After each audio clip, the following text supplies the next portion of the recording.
So hello and welcome back yet again to another evening with Mr. Charles Dickens, where the plan is tonight, since I don't have a chapter going up tomorrow because tomorrow's Friday and fingers crossed, knock on wood, there will be a live stream tomorrow. Um, we're going to try to do 2 chapters today. In our last couple of chapters, Charles Darnay has been arrested and imprisoned for the crime of being nobility, and, in my opinion, very foolishly, Lucy and the doctor followed him to France, where they're banking on the fact that the doctor was a prisoner in the Bastille to somehow sway the Parisian nobles to let Charles out of prison. I personally don't think it's going to work, especially since we still have a good chunk of book left, but I guess we shall wait and see. On a personal note, and the reason I'm knocking on wood, right now, supposedly, although you wouldn't believe it looking outside because we finally had the weather clear yesterday, and the sun came out and it's relatively warm. It's in the high 30s and it's beautiful and things are melting. And so, of course, they're saying we have another winter storm coming. And this one, they are predicting, and I really hope that they're wrong, they're predicting that it's going to begin as rain, and then it's going to transition over, and we're supposed to get up to a half an inch of ice, which sounds disgusting, followed by wet, heavy snow, which also sounds disgusting, especially since I think I'm like 4 or 5 days out from my son and my son-in-law having to drive up here, and I was kind of hoping that the weather would be better, both for their travel and just because who wants to arrive to a walled off, like, snowbank? But we cannot control the weather any more than it seems like Charles Darnay is controlling his own fate. So we're going to be jumping back into Book 3 of A Tale of Two Cities by Charles Dickens, beginning with Chapter 3, The Shadow.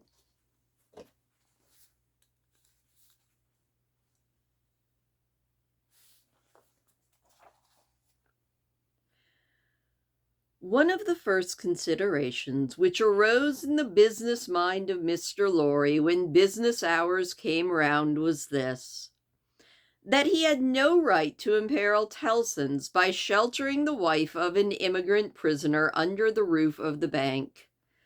His own possessions, safety, life, he would have hazarded for Lucy and her child without a moment's notice. But the great trust that he held was not his own, and as to that business charge, he had to be a strict man of business.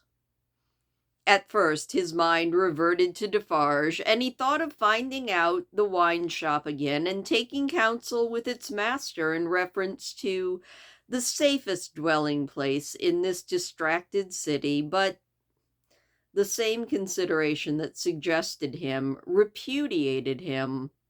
He lived in the most violent quarter, and doubtless was influential there, and deep in its dangerous work. Noon coming, and the doctor not returning, and every minute's delay tending to compromise Tellson's, Mr. Lorry advised with Lucy. She said that her father had spoken of hiring a lodging for a short term in that quarter near the banking house, as there was no business objection to this, and as he foresaw that even if it were all well with Charles and he were to be released, he could not hope to leave the city, Mr. Lorry went out in quest of such a lodging, and found a suitable one, high up in a removed by-street, where the closed blinds in all the other windows of a high melancholy square of buildings marked it as deserted. To this lodging he at once removed Lucy and her child and Miss Pross, giving them what comfort he could, and much more than he actually had himself. He left Jerry with them as a figure to fill a doorway that would bear considerable knocking on the head, and he returned to his own occupations. A disturbed and doleful mind he brought to bear upon them, and slowly and heavily the day lagged on with him. It wore itself out, and wore him out with it until the bank closed. He was again alone in his room of the previous night, considering what to do next, when he heard a foot upon the stair. In a few moments, a man stood in his presence who, with a keenly observant look at him, addressed him by his name. I am your servant," said Mr. Lorry. "Do you know me?" He was a strongly made man with dark curling hair, between 40 to 50 years of age, and as an answer he replied without any change of emphasis, "Do you know me?" "I have seen you somewhere." "Perhaps at my wine shop." Much interested and very agitated, Mr. Lorry said, "You come from Dr. Manette?" "Yes, I come from Dr. Manette." "And what says he? What does he send me?" Defarge gave into the anxious Mr. Lorry's hand an open scrap of paper. It bore the words in the doctor's writing: "Charles is safe, but I cannot safely leave this place yet. I have obtained the favor that the bearer has a short note from Charles to his wife. Let the bearer of this see his wife." And it was dated from La Force within an hour. "Will you accompany me?" said Mr. Lorry, joyfully relieved after reading this note out loud, "to where his wife resides?" "Yes," said Defarge, scarcely noticing as yet in what a curiously reserved and mechanical way Defarge spoke. Mr. Lorry put on his hat, and they went down into the courtyard. There they found two women, one who was knitting. "Madame Defarge, surely," said Mr. Lorry, who had left her in exactly the same attitude 17 years ago. "It is she," said her husband. "Does Madame go with us?" said Mr. Lorry, seeing that she moved as they did. "Yes, that she might be able to recognize the faces and know the people. It's for their own safety."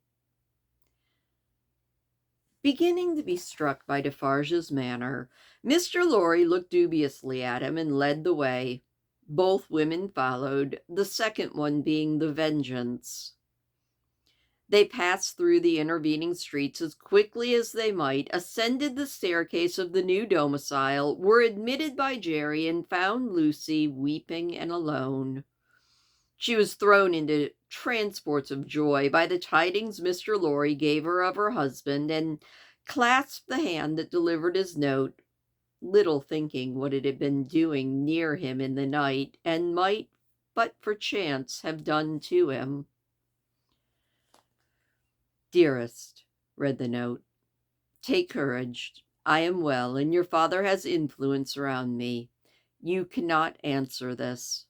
Kiss our child for me." And that was all the writing. It was so much, however, to her who received it, that she turned from Defarge to his wife, and kissed one of the hands that were knitting.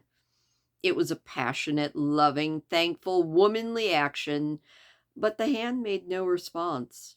Dropped cold and heavy, it took to its knitting again. There was something in its touch that gave Lucy pause.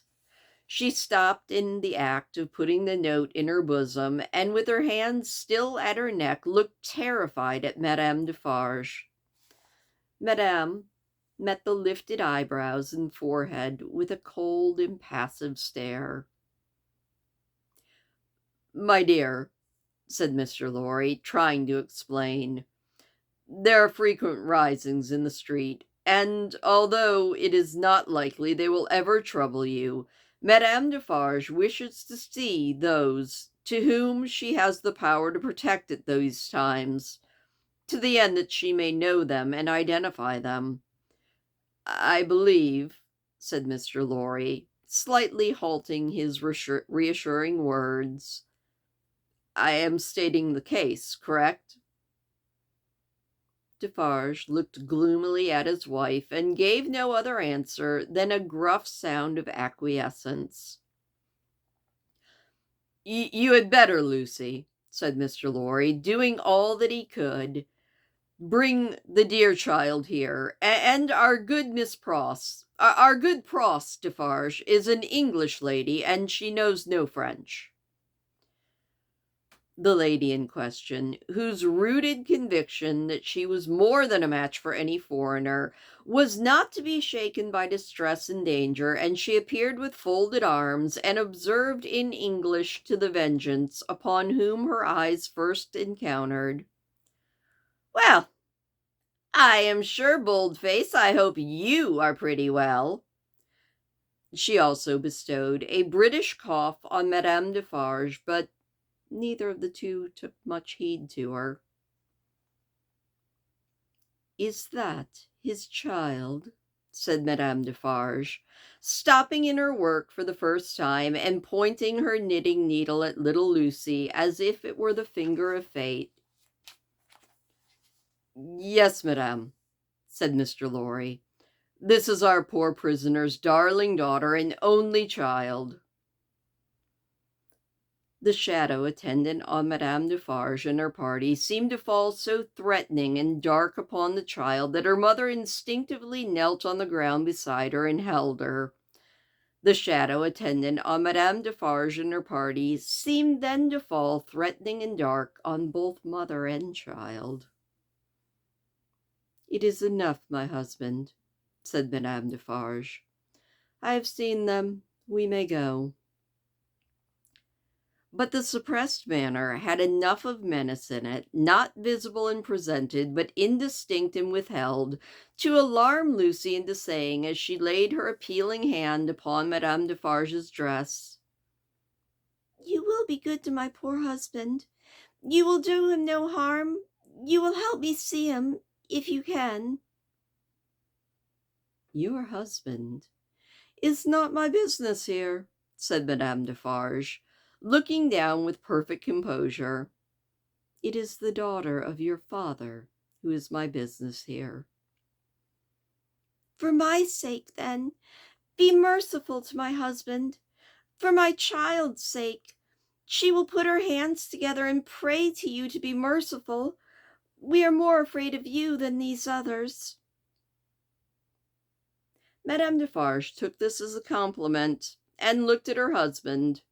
Monsieur Defarge, who had been uneasily biting his thumbnail and looking at her, collected his face into a stern expression. "What is it that your husband says in that little letter?"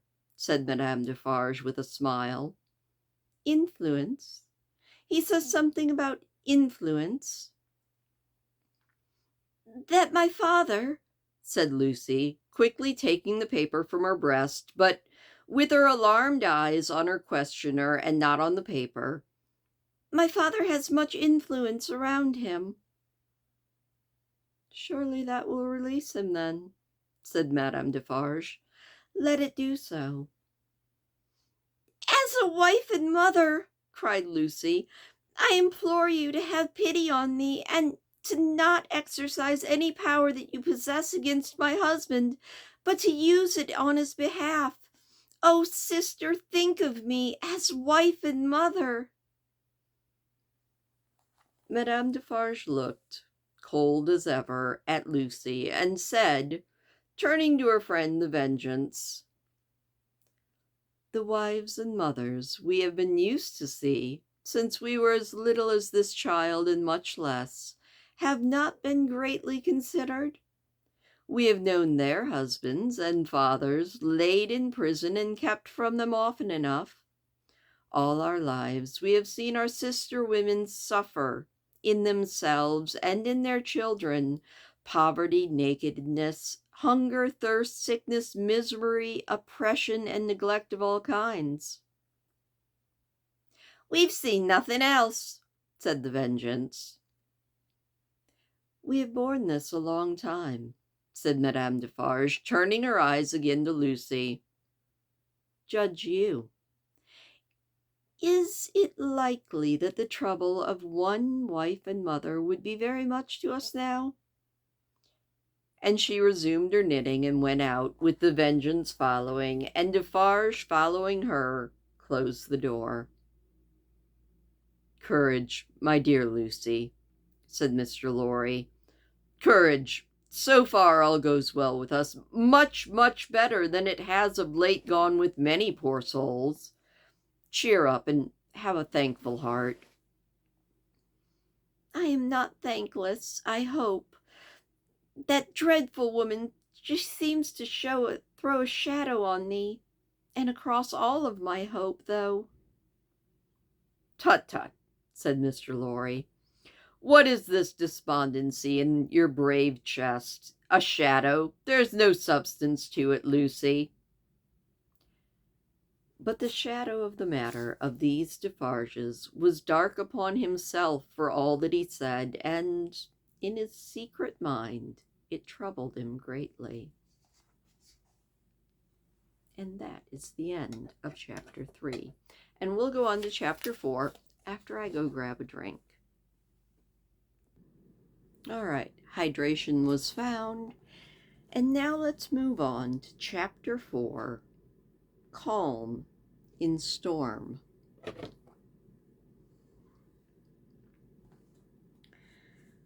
Dr. Manette did not return until the morning of the 4th day of his absence.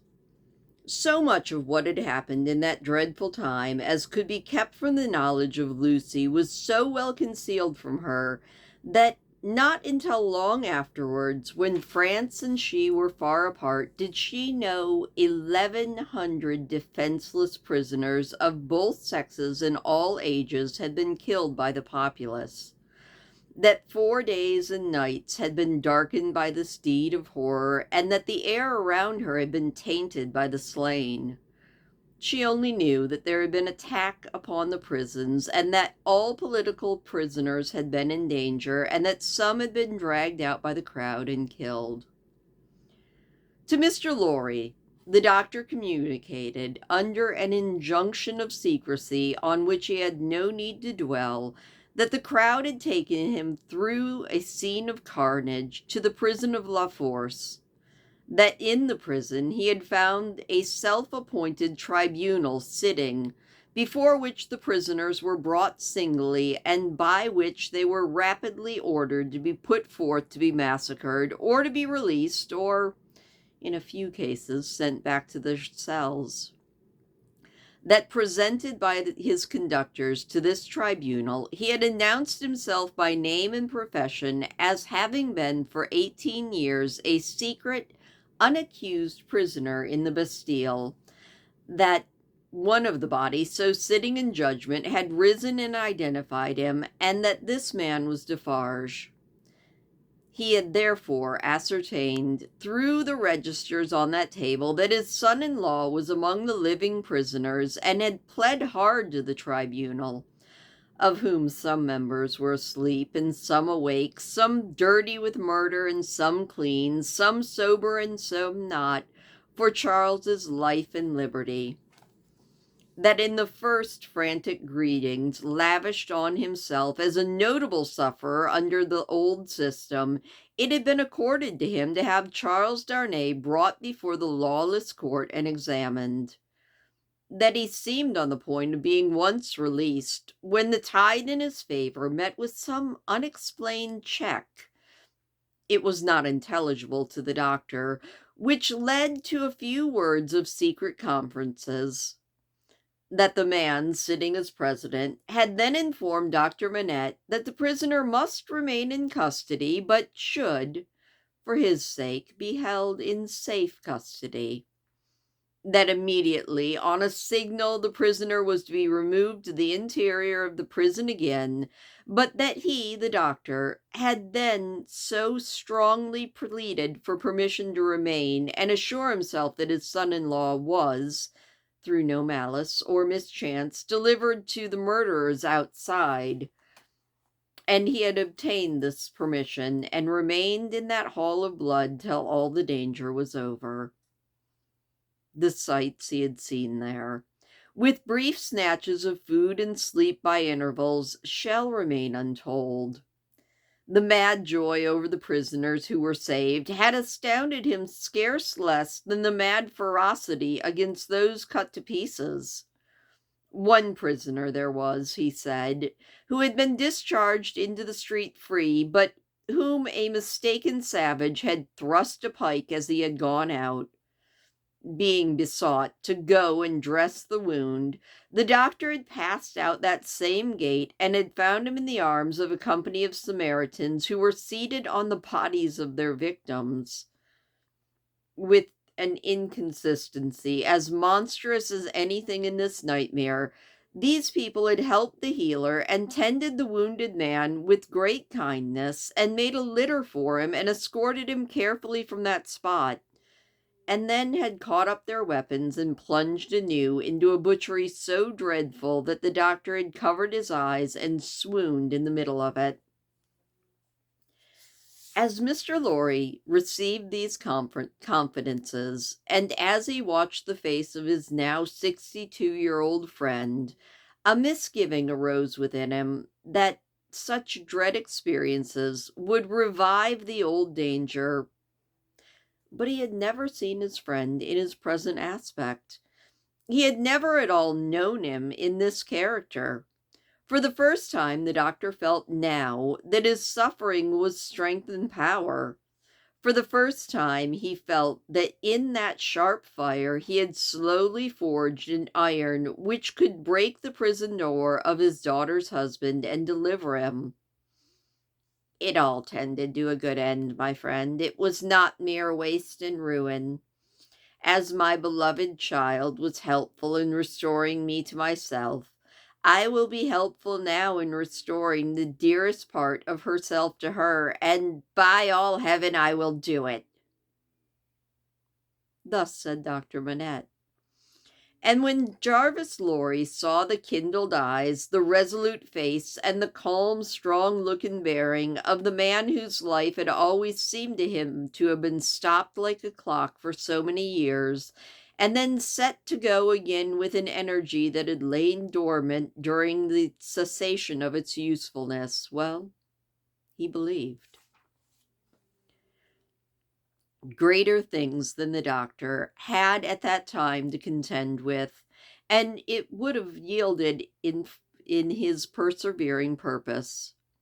Well, he kept himself in his place as a physician whose business was with all degrees of mankind, bond and free, rich and poor, bad and good. He used his personal influence so wisely that he was soon the inspecting physician of 3 prisons, among them of La Force. He could now assure Lucy that her husband was no longer confined alone, but was mixed with the general body of prisoners.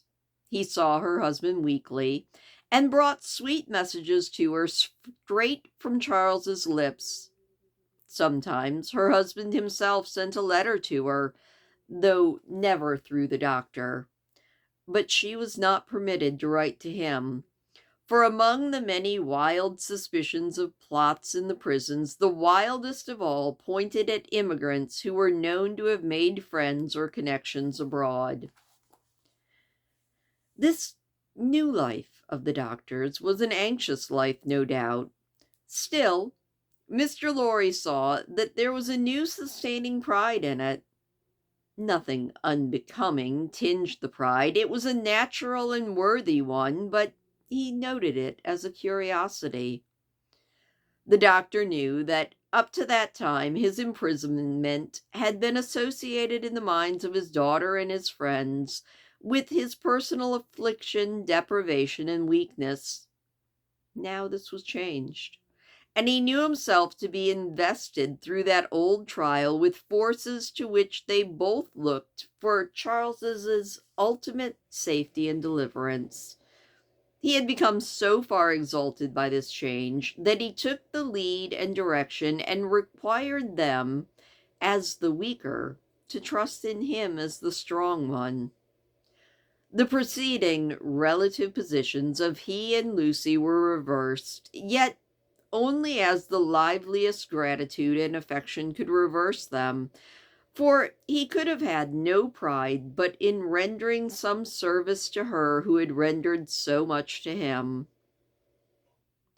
All curious to see, thought Mr. Lorry, but natural and right. So take the lead, my friend, and keep it. It couldn't be in better hands.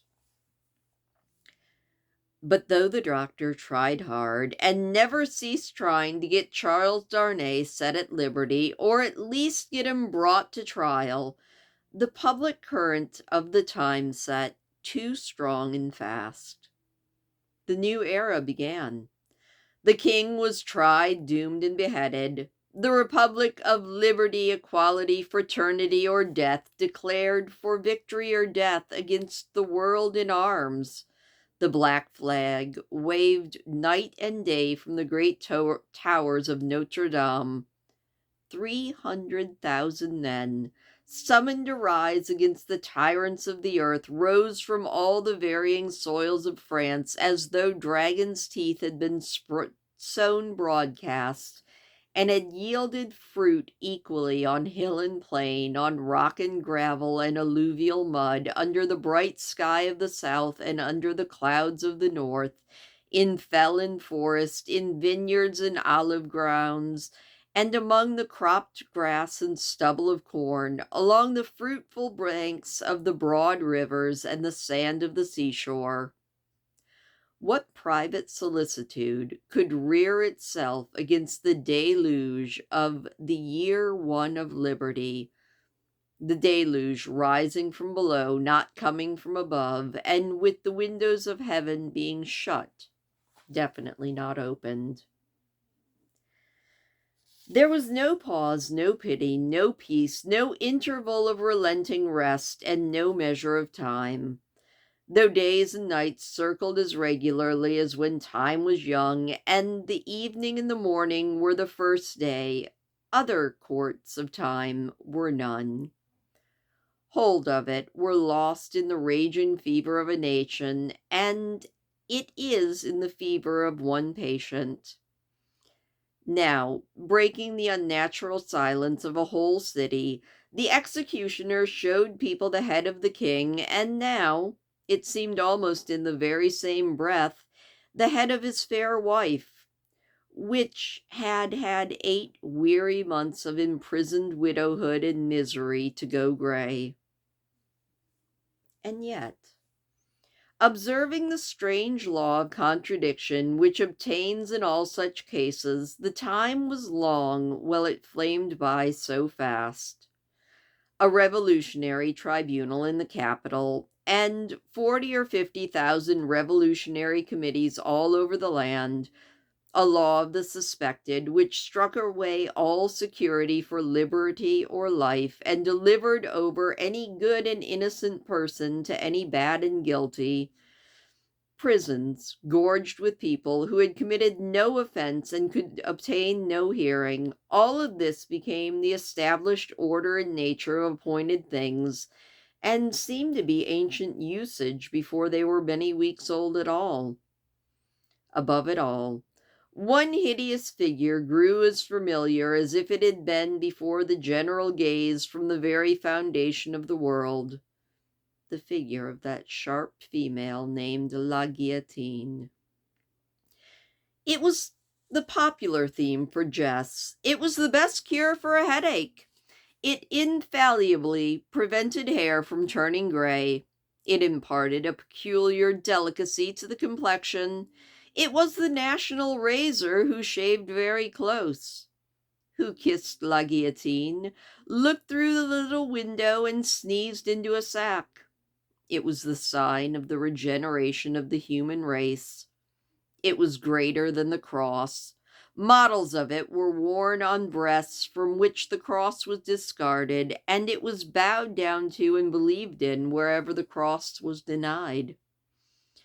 It sheared off heads, so many, that it and the ground it most polluted were a rotten red. It was taken to pieces like a toy puzzle for a young devil, and was put together again where the occasion wanted it. It hushed the eloquent, struck down the powerful, abolished the beauty and the good. 22 friends of high public mark, 21 living and 1 dead. It had lopped the heads off in one morning in just as many minutes. The name of the strong man of old scripture had descended to the chief functionary who worked it, but so armed, he was stronger than his namesake and blinder, and he tore away the gates of God's own temple every day. Among these terrors, and the brood belonging to it, the doctor walked with a steady head, confident in his power, cautiously persistent in his end, never doubting that he would save Lucy's husband at last. Yet the current of time swept by so strong and deep, and carried the time away so fiercely, that Charles had lain in prison 1 year and 3 months when the doctor was thus steady and confident. So much more wicked and distracted had the revolution grown in that December month, that the rivers of the South were encumbered with the bodies of the violently drowned by night, and prisoners were shot in lines and squares under the southern winter sun. Still the doctor walked among the terrors with a steady head. No man better known than he in Paris that day, no man in a stranger situation. Silent, humane, indispensable in hospital and prison, using his art equally among assassins and victims, he was a man apart. In the exercise of his skill, the appearance and story of the Bastille, it removed him from all other men. He was not suspected or brought in question any more than if he had indeed been recalled to life 18 years before, or indeed as if he were a spirit who was moving among mortals. And that is the end of chapter 4.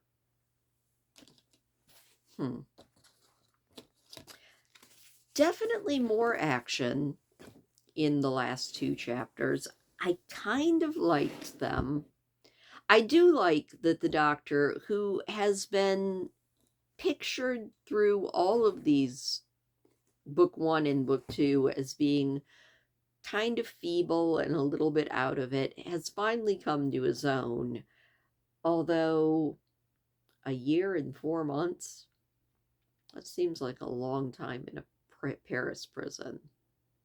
You would think poor Charles would get a trial, although I kind of dread if he does get a trial, because I doubt it would be a fair trial. Also, I really am kind of thinking that poor Lucy and her kid should not have come. Lucy, I would think, would probably be very, very safe, but little Lucy, as like a half-blood aristocrat, might not have been the best person to bring there.